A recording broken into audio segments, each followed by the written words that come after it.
break down some of my favorite plays from this past week of Super Wild Card Weekend. Let's get right to it. Let's look at some of these guys who made you jump off your couch and just scream, ooh, because they're hitting somebody, picking something off. They're doing something. And the first guy up, I mean, he is a wrecking ball.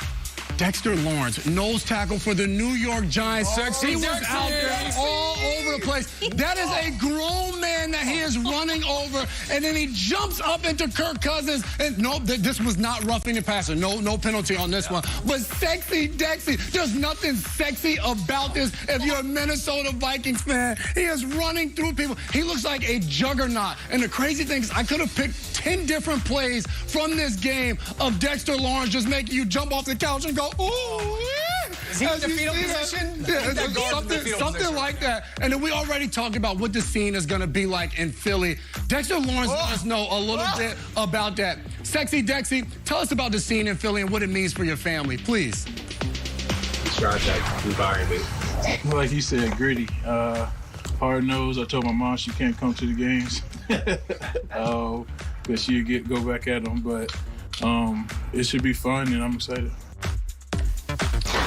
The scene is going to be so crazy that Dexter Lawrence, 350 pounds, he doesn't even want his mom to be at the lane because where do you think he got it from? Mom's going to be in there knocking them Philly fans out. Ooh, sexy Dexy, get it done the next week. For the next game, we're going to head down to Western New York, all the way up there. Buffalo Bills taking on the Miami Dolphins. And, ooh, you talk about hits. You talk about being the hammer or the nail. Tremaine Edmonds.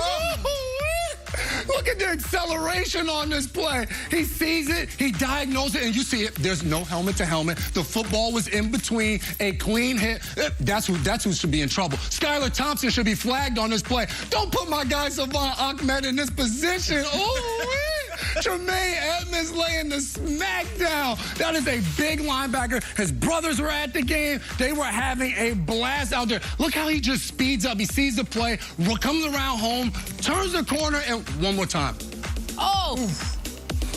On the... Oh, my goodness. On that football. That right there is football. There's this face mask is implanted on the football. Tremaine Edmonds, that's how you get it done. That's how you play. Let's go to Monday night. Cowboys were visiting Tampa, taking on the Buccaneers. There was a player out there that was just dominant. Micah Parsons with the spin move, Brady pump faking, not sure what he's doing. Look at that. Excuse me, I want to go meet the GOAT. Tom Brady, please get down. Micah Parsons is a new dad, just had a little girl. This is kind of that new dad strength where you know at some point you're going to have to be fighting off little boys, knocking them out, scaring the death out of them. Micah Parsons was channeling that Monday night as he was taking on the Bucs and was all over the field. He said of his new daughter, whenever she cries, he plays his favorite artist, Rod Wave. Micah Parsons, I'm a big Rod Wave fan too, so I appreciate that. Then he took to Twitter to talk about something else going into the world. Micah Parsons talking about, hey, you know what? I'm trying to go grocery shopping, and the inflation in these supermarkets is a serious problem. Micah, I'm with you. Where's he been? He's definitely talking formula right now. Pampers? Yes. No, formula. Formula? Yes. It's not just that. The lotion for the babies, everything they need. They have the rash stuff, that triple paste. That stuff is like $30. Micah, I am with you, but hey, the contract is coming. And when you see the zeros, you're going to go, ooh. Micah Parsons getting it done. But Micah Parsons, they're taking on the 49ers. And they had a game, they're playing Seattle at home. And there was a guy that had a sack in that game that I want to show you guys because it was an impressive play. It only takes one arm. This reminds me of Mortal Kombat back in the day. Scorpion, he shoot the thing out there. He's like, get over here. Arik Armstead, look at that. Get over here, Geno Smith, and get down. Way to be obedient, too. Just come over here. Let me grab you. Let me pull you down. Ooh, Armstead, a big man right there. This guy is like 6'7", unbelievable. Pulls him down with just one hand. One hand. Nope, doesn't use the other one. Jason, would you say Arik Armstead? Oh, very good. Single Armstead. Schrag is just, that's television's own Peter Schrager. Just a creative genius. My goodness.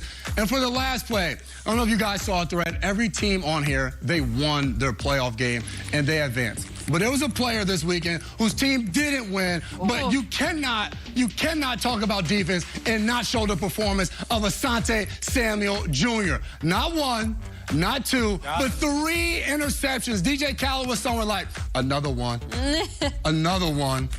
Another one, Asante Samuel Jr. Him and his pops both multiple interceptions in the postseason, figuring out how to get that thing done right there. He reminded me of like little giants, Rashid Hot Hands Hayden. Just the ball's just sticking to him, just like this. He's trying to get, every time the ball comes in this area, ooh, Asante Samuel Jr., you're on vacation right now, but you had one hell of a performance to go out with a bang. Chargers lost, but Asante Samuel Jr., you won. Guys, those are the top plays From Super Wild Card Weekend. Wild Card Weekend. What do you guys think? Couple thoughts. The inflation in the supermarkets also goes to mom who just had a baby. She needs snacks now, all right? You're starving after you have a baby, so I'm sure Micah Parsons is feeling that. I know it best. Snacks on snacks on snacks. Secondly, Asante Samuel Jr., more catches with those 3 interceptions than the Jags wide receivers at that point in the game. So that's something to stand out. I love the Dexter Lawrence, Micah Parsons mix.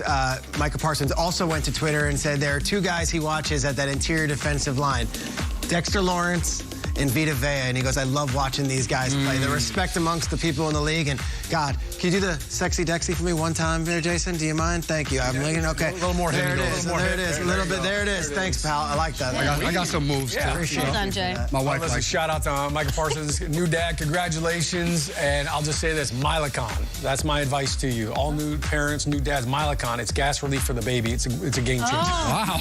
Go get it. Wow. Hunting segment. Sean would take. Taking those pharma checks, Sean. Nice. That's good. Milacon, gas Take one of relief. those. All right. Jay, well done. Can't wait for divisional round. Ooh-wee. Coming up, we're heading down 95 to face Jalen Hurts. What's the latest with the Eagles quarterback and his throwing shoulder?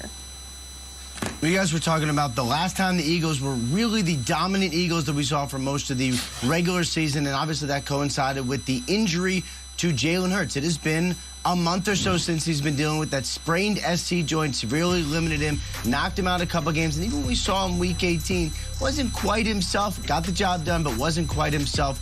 So a very, very good sign for the Philadelphia Eagles and their fans that when the Eagles released their injury report yesterday, Jalen Hurts was not on it. No injury designation. He was a full participant in practice. The only way you can do this is if a player is fully healed from his injury. That is the expectation for Jalen Hurts, that he is going to be himself when he plays the Giants this weekend. Meanwhile, in the coaching world, maybe the biggest thing, the biggest story we are chasing and tracking right now is what's going to happen to Sean Payton. Interviewed earlier in the week with the Houston Texans for their head coaching job. And then last night in Los Angeles, the Denver Broncos met with 2 people. 1, Raheem Morris from the Los Angeles Rams, and 2, Sean Payton. And Payton, not done yet, still got the Carolina Panthers later in the week. But this seems to be, as of now, where it all stands. All 3 teams willing to meet the price of the New Orleans Saints compensation-wise to get Sean Payton. That is a big obstacle that will be cleared at some point if this progresses. And there's the biggest question. Is Sean Payton willing to take a job right now, or does he want to wait? Obviously, we will be tracking the next couple days. That is a very fine balance to pay attention to, because there may be some jobs that trickle open, but other organizations, they want their guy, and they want him now. So we'll see who wins the Sean Payton sweepstakes, if anybody. Maybe he just wants to stay on his Fox set next to Peter Schrager. Who knows? Thanks, Trap Sheet. Talk to you in a little bit. Still to come on Good Morning Football. Right? We've got a super wild card edition of Ooh, wait! Jason's will be breaking down some of the best defensive plays from